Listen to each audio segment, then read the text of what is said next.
I'm Dave Insell on behalf of Snakk Media. Welcome to our regular video update series. To update us on Snakk's just released Q4 and end of year results, I'm joined here by Group CEO Mark Ryan. G'day Mark, how's it going? Hi David, going well thanks. So tell us, how did Q4 finish up after a really strong Q3? Q4 went really well for us. We came in at just under $2.5 million for the quarter at $2.497 million in revenue. January was a pretty cautious start to the year, although the quarter really built, and in March we ended up with $1.1 million in revenues, which was the first time that we've broken the $1 million mark in a month outside of the December quarter. Hopefully a sign of things to come for us as we continue to grow. And if you had to pick out some highlights from Q4?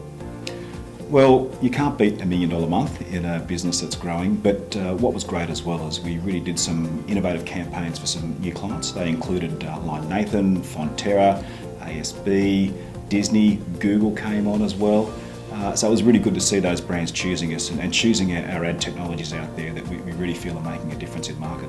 Southeast Asia is proven to be a very exciting market for us. We've been up there for almost a year now, and things are really growing. The last quarter has been quite busy for us. We've got a team of 3 up there, and we continue plans to expand very fast. We're looking at going into new markets, including Indonesia, Malaysia, the Philippines, as we continue to try and grow our footprint. I think what's most exciting though is where the campaigns have been running up there. We're starting to feel like an international business in terms of where we're delivering work, as far flung as United Arab Emirates, Germany, Macau, Hong Kong.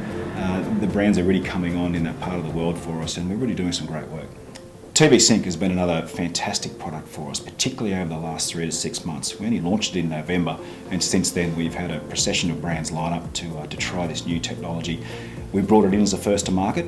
We've recently launched it in New Zealand as well, and it was something that as a product we really felt quite excited about. Represent Media, another one of our new divisions, is just continuing to grow at a fantastic rate. We launched that again almost a year ago now.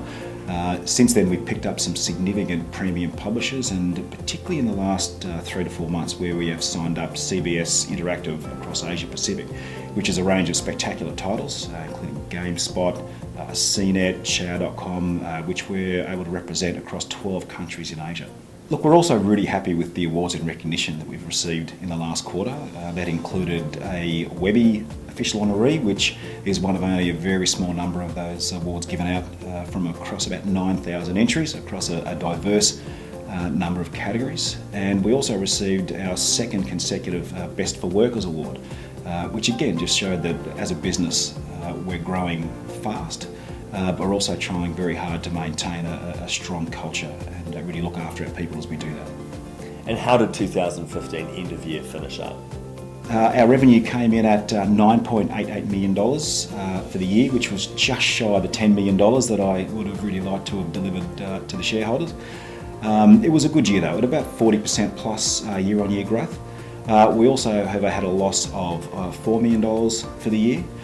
I think that the story around this is around the 2 halves of the year, the first half versus the second half. So in the second half of the year, we worked very, very hard to basically turn around what I thought was an unsatisfactory performance, and that included cutting costs, doing a lot of work on our gross profit, which improved by over 55% from the first half of the year to the second half of the year, as well as really focusing on continuing to grow our top line revenue, which resulted in $3 million plus months, which included December, which was almost $1.5 million revenue for the month. What this means in the context of our loss for the full year is that 2/3 of that loss fell into the first 6 months of the year, 1/3 into the second 6 months, and we managed to reduce our rate of loss in the second half of the year by over $1 million. And looking ahead, what's on the horizon for Snakk? We have a very strong focus in the business in continuing the great work that I think we've done in the second half of the year, and that is really around keeping our costs under control, keeping our gross profit as high as we possibly can, and continuing to drive strong top line revenue. Look, the market is growing very fast, as are we, and it's also getting more crowded out there, and I think that's why Snakk's, we've had a long pedigree of bringing in innovative technologies and just continually keeping ourselves a step ahead of the rest of the pack. We definitely intend on doing that and making the most of the fantastic opportunities that are in front of us over the next year and beyond. Southeast Asia is a market that's extremely important to us, and in the next couple of years we can see the centre of gravity of the company steadily shifting there. There's over 500 million people that are very close to our current position, and the mobile advertising revenues are continuing to go very strongly. We intend on growing into more regions, looking at partnerships, joint ventures and M&A activity in that market, and pushing ourselves into the sort of regional business that we really think we can be. And what can investors expect from Snakk in 2015?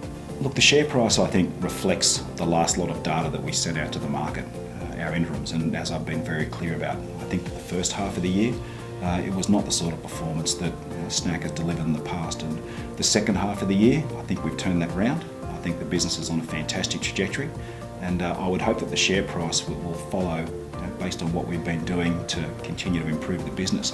However, as I keep saying, all we can do is go out there and grow our revenues, improve our bottom line, bring new and innovative technologies into the market, find great people, retain great people, and continue to grow as a business. The share price will reflect that at some stage.